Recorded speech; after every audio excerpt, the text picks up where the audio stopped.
hanggang sa makita niya na ang lahat ng 5 putahe sa mesa ay gulay lamang. Doon lamang nalaman ng babae kung gaano kahirap ang buhay ng kanyang mga magulang. Sinabi ng kuya niya na ito ang pinakamasarap na pagkain ng kanilang pamilya ngayong taon. Sinabi pa ng ama na karaniwan lamang silang may isang putahe, ngunit ang pamilya pala ay mayaman at nagpapanggap lamang upang subukan ang puso ng nawawalang anak na babae sa loob ng 20 taon. Opo.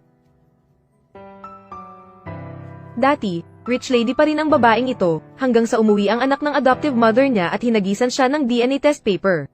Nang makita niya ang tunay na mga magulang, hindi rin siya nabigo kahit mahirap ang pamilya. Kahit natagpuan niya ang tunay na mga magulang, hindi siya nabigo dahil sa kahirapan ng pamilya.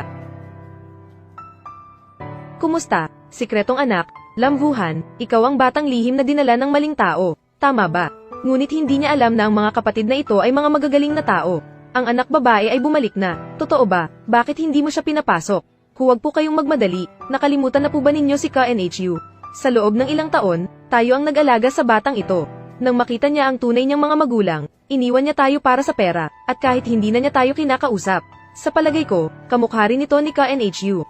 Mas mabuti na hindi niya malaman na tayo ay mayaman sa Bactan. Sige, gawin mo na lang iyon. Naiinip na ba siya sa mga masasarap na pagkain?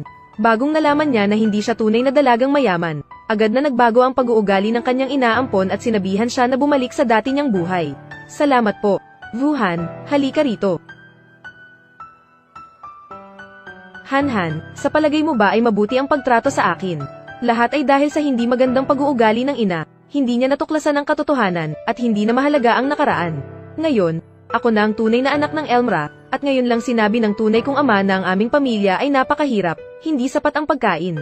Kung hindi mo kaya, maaari kang bumalik at maging isang lihim na dalagang binibini. Ngunit ang babae ay nagpapatunay na mananatili siya sa Elmra sa buhay na ito, at kaya niyang kumita ng sapat na pera upang suportahan sila. Matapos niyang magsalita, biglang lumitaw sa bahay ang 3 lalaki. Sinabi ng maruming kamay na ina na bukod sa kanya, may 5 kapatid pa sila sa bahay. Ito ay nagdulot ng malaking takot sa kanya, hindi niya alam kung paano niya bubuhayin ang buong pamilya. Opo. Dahil lamang sa gusto niyang mag-perform kasama ang mga magulang kaya siya nagpanggap na isang ordinaryong tao. Hanggang sa kumain sila sa hapagkainan, mayroon lamang 4 na plato na natira. Ito ay mahirap tanggapin para sa kanya, at iniisip pa ng ina na hindi siya kumakain dahil sa pagkaayaw niya. Ito ang pinakamasarap na pagkain ng aming pamilya ngayong taon. Tama ba, ama? Ngayon mayroong 4 na putahe, karaniwan lamang ay isa lang sa aming bahay. Halika, kumain na tayo.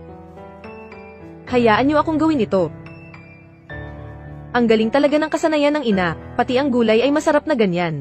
Sa ngayon, iniisip niya na kung gagamitin niya ang kasanayan ng kanyang ina sa pagbubukas ng isang kainan, malaki ang kikitain.